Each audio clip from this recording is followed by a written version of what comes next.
সিরাজগঞ্জে ভদ্রঘাট যুদ্ধ দিবস উপলক্ষে কামারখন্দ উপজেলার মধ্য ভদ্রঘাটে মুক্তিযোদ্ধা জনতার মিলন মেলা অনুষ্ঠিত হয়েছে।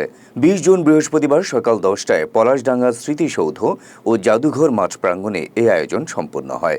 শুরুতেই অনুষ্ঠানের প্রধান অতিথি মুক্তিযোদ্ধা বিষয়ক মন্ত্রী বীর মুক্তিযোদ্ধা আ.ক.ম. মোজাম্মেল হক এমপি ও বীর মুক্তিযোদ্ধাগণ রাষ্ট্রীয় সালাম প্রদর্শন করে মুক্তিযোদ্ধার পতাকা ও জাতীয় পতাকা উত্তোলন করে বৃক্ষরোপণ করেন। পরে স্মৃতিসৌধে সকল শহীদের প্রতি শ্রদ্ধা জানিয়ে পুষ্পমাল্য অর্পণ করা হয়।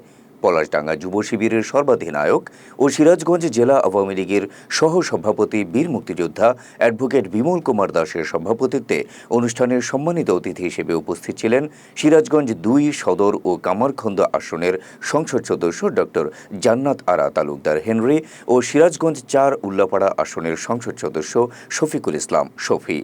বিশেষ অতিথি হিসেবে উপস্থিত ছিলেন সিরাজগঞ্জ জেলা পরিষদের চেয়ারম্যান আলহাজ শামীম তালুকদার লাবু, সিরাজগঞ্জ জেলা প্রশাসক বীর মোহাম্মদ মাহবুবুর রহমান, সিরাজগঞ্জ জেলা আওয়ামী লীগের সভাপতি বীর মুক্তিযোদ্ধা অ্যাডভোকেট কে.এম. হোসেন আলী হাসান, সাধারণ সম্পাদক আব্দুস সামাদ তালুকদার।